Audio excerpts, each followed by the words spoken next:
Welcome to HortTube. My name is Jim Putnam and this is Jewel Box Distylium from the Southern Living Plant Collection. If you're not familiar with Distylium, this is becoming a very popular evergreen option, especially on foundations or mass planted or even planted on banks.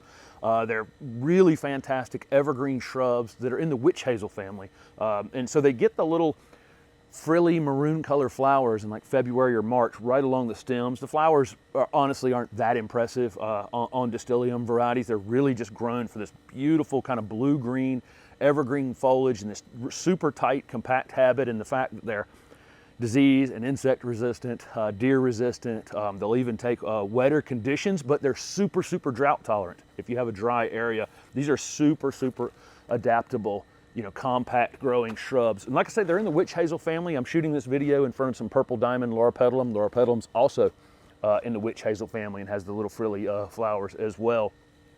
Really like this plant. They're so versatile. Jewel Box was selected because it has the leaves are the internodes between the leaves are very close. This is a very compact variety. It's a great replacement for things like compacta hollies or boxwoods or any little low compact plants that you might want to replace. It's only going to get 2 to 3 feet in height. It'll get about as wide as you want to let it get. That's 3 to 4 feet on the label, but I think it will probably try to get wider than that over the time. That's its natural habit, is to spread outward. And you can see how really nice the foliage is on this plant. It looks like this year round.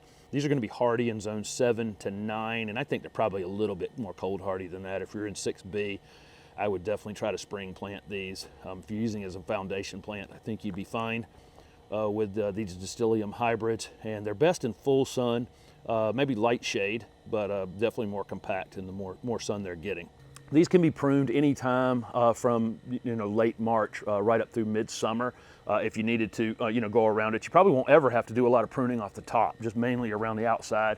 Can be fertilized at the exact same time, but like I say, this is a super versatile plant, and we're seeing there's several varieties on the market of these hybrid Distyliums now, and I think over time we'll see more and more people using them, because it's just one of those plants that you can put in place, especially in a foundation planting or on a mass planting on a bank. I actually think these would be fantastic for covering a slope and getting some width out of them, using less plants than maybe it would take for some other things. But just wanted to show you again, this is Jewel Box Distylium from the Southern Living Plant Collection.